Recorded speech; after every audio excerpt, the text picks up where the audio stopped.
Hey guys, and welcome to day 2 of the Halloween series on my channel. If you don't know yet, as of yesterday, I will be uploading from yesterday all the way until Halloween. So that is 7 videos, all Halloween themed and all meant to make you feel a little bit creeped out and unsettled. So if you're into that kind of stuff and you missed yesterday's video, be sure to check that out and keep a lookout for the rest of the week to see my videos like this one. But with that all being said, let's jump into today's Halloween themed case. Ronald DeFeo Jr. was born on September 25, 1951 to his two parents, Ronald Sr. and Louise DeFeo. And he had been given the nickname Butch. Now, I'm going to be referring to him as Butch throughout this video so that you don't get him mixed up with Ronald Sr. But Butch was the oldest of 5, and from the outside the DeFeo family seemed to be normal. But Butch was visibly their troubled child.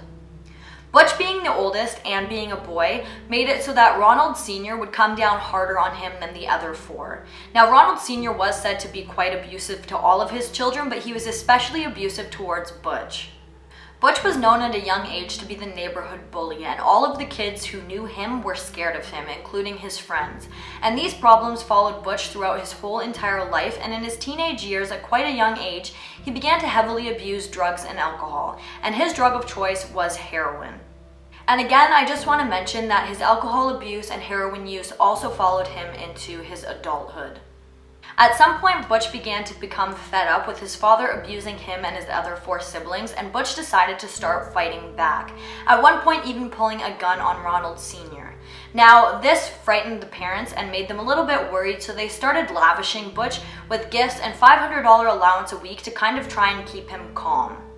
The DeFeo family had lived in a small Brooklyn apartment for most of the children's lives, but for whatever reason decided to move to Long Island, to the community of Amnityville, and to the residence of 112 Ocean Avenue. At this point, Butch was a teenager and his interest in guns and cars began to peak. And so now Ronald Sr. wasn't only giving his son $500 in small gifts once in a while, he had also given him a boat, he had given him cars, multiple guns, and was on top of that still giving him the $500 allowance once a week.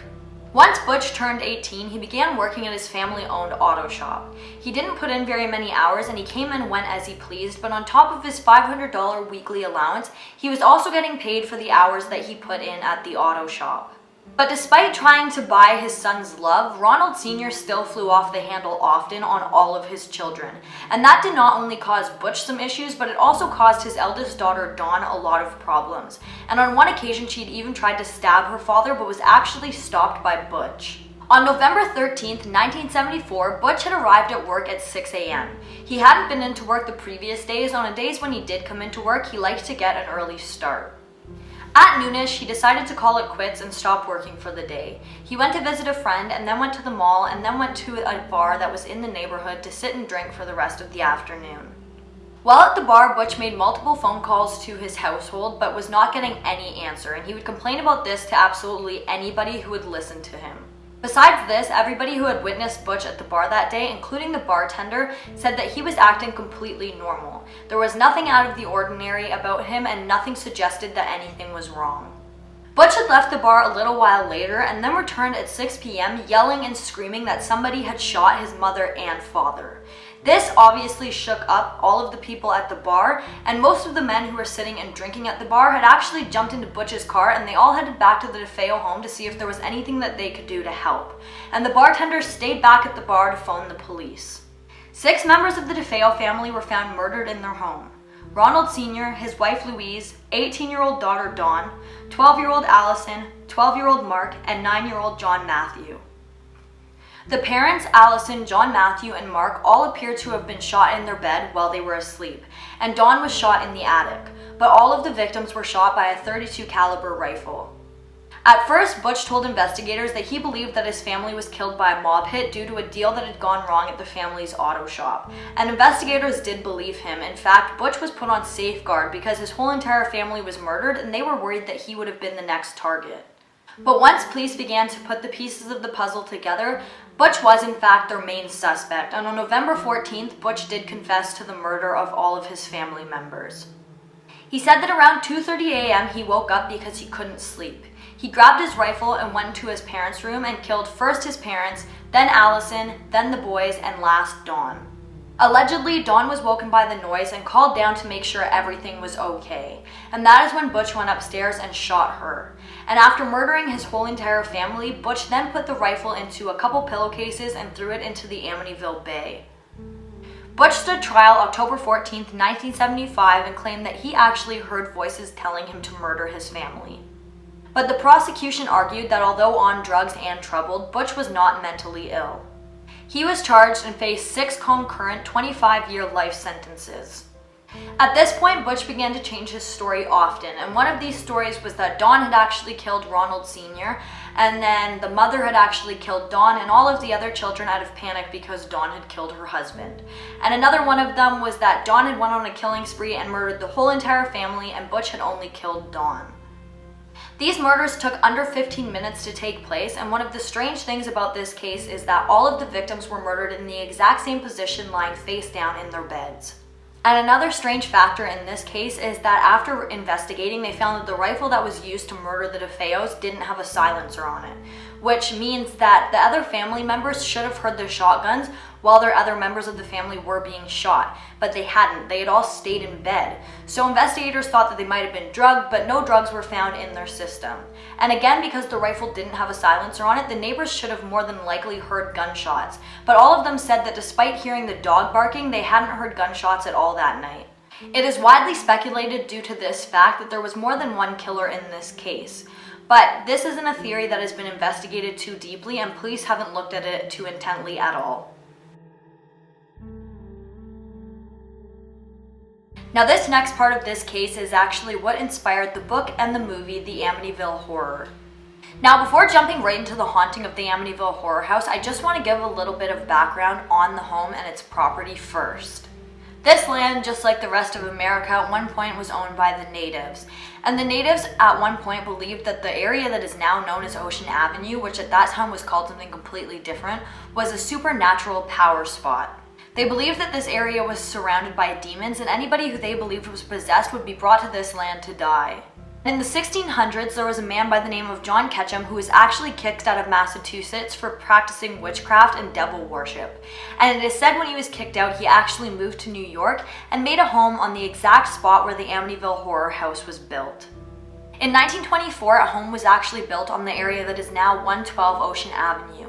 And the house had so many problems that the family actually picked the home up and moved it 1 block away. Now, it isn't specific about what exactly those problems were, but people moved in and out of this property so often even before the DeFeo massacre. But the house that stands at 112 Ocean Avenue today is actually the house where the DeFeo massacre took place. Now, I couldn't find death certificates for every single occurrence, but it is said that the families that have lived there in the past have lost lots of children and people to the house or on the house's property. George and Kathy Lutz were newly married and looking for a home to live in with their family and just make their family a happier, fuller life. That is when they came across the house of 112 Ocean Avenue. They at first thought that this home would be extremely out of their budget, but they immediately fell in love with it and thought that it would be the perfect place to raise their 3 children. The children consisted of Daniel, who was 10, Chris, who was 7, and Melissa, who was 6. And all 3 of the children were from Kathy's first marriage before she had married George. They weren't originally told about the horrors that had taken place in 112 Ocean Avenue, but after hearing about the massacre, George and Kathy talked about it and decided that they didn't think that this would affect the family at all. And because of the massacre, the house's price was decreased a lot, making it the perfect price for the Lutz family. And if this hadn't happened in the home, the Lutz family would have never been able to afford this house. They said that one of the big selling points for them was the sign out front of the house that said High Hopes, because that is exactly what they had for their new lives in this house. But little did they know that that High Hope sign was actually put there by the DeFeo family, and despite their high hopes, their lives ended in horror. On December 18, 1975, just 13 months after the DeFeo massacre, the Lutz family and their dogs moved into what is now known as the Amnityville Horror House. Because of the horrible events that had happened just previously in the house before the Lutz family was moving in, George decided to have the house blessed by his friend Ray. Now, when Ray was blessing the home, he did it on the exact day that the Lutz family would be moving in. And while he was leaving the home, he told the Lutz family that he had a weird feeling about the sewing room, and he didn't think that they should spend too much time in there, and he also didn't think that they should make it into a bedroom, but he didn't really elaborate on why. Immediately after moving into the home, the family said that they started to hear strange noises throughout the night. But when they first moved in, it was around the holidays, and it didn't really bother the kids because they just chalked it up to being, sounds of the holidays. They thought it was Santa or something like that. But after Christmas had came and gone, these sounds started to really horrify the children.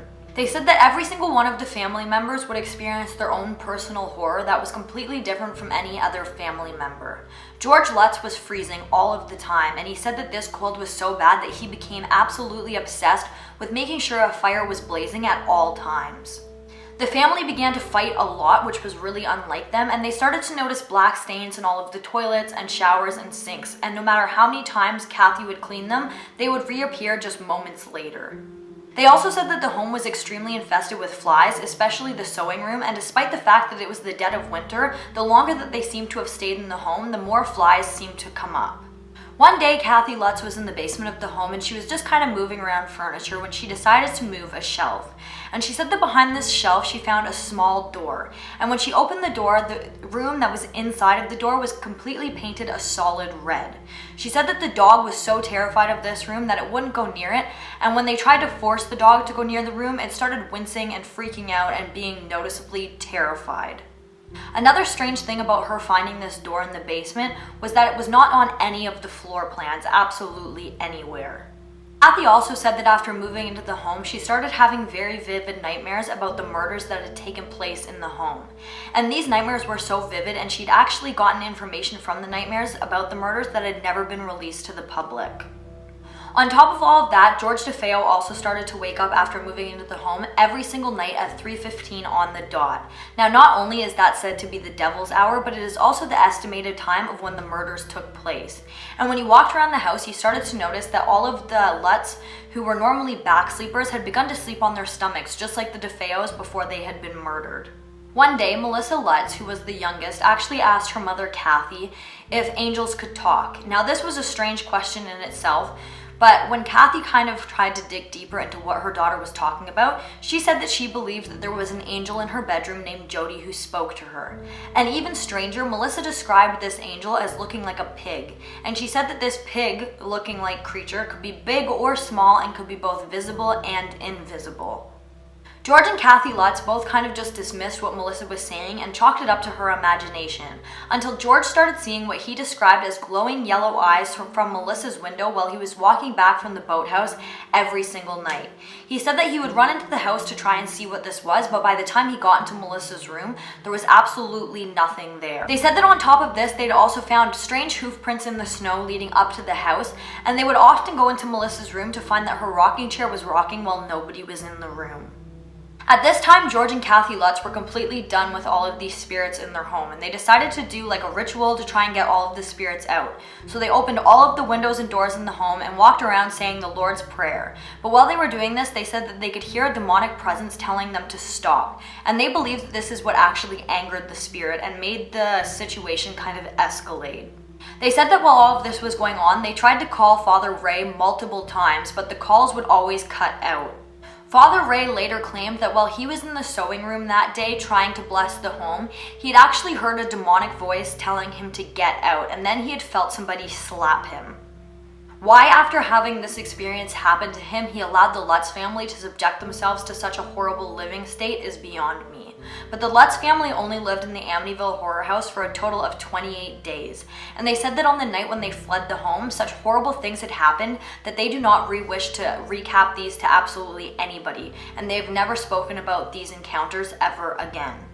Could Ronald Jr. DeFeo have actually been possessed by a demon on the night that he decided to butcher his family? Could the demon have been telling him to kill his whole family the entire time that they had been living there? And if the Lutz family did stay there, would they experience the same fate? Many people believe that the Lutz family extremely exaggerated the situation or made up the whole entire thing altogether just to get a movie deal and to get some fame. But because the whole point of these Halloween videos is to leave you feeling unsteady and a little bit creeped out, I am not going to get into those here. But guys, that brings us to the end of this video. I just want to mention quickly that if the camera angles changed drastically throughout this video, it is because in the middle of filming my camera died and I had to stop and charge it for like 2 hours. So that would explain the strange filming situation going on with the camera. But if you like this video, please give it a big thumbs up and don't forget to comment down below what you'd like to see in my future videos and what you think of this case. Also, don't forget to turn on that notification bell and subscribe so that you don't miss another video from me. And once again, I will be posting every single day for the next few days, all the way until Halloween, and that will be a total of 7 videos. So keep a lookout for the rest of those videos coming for this week, and I'll see you guys tomorrow for another video like this one. Bye guys!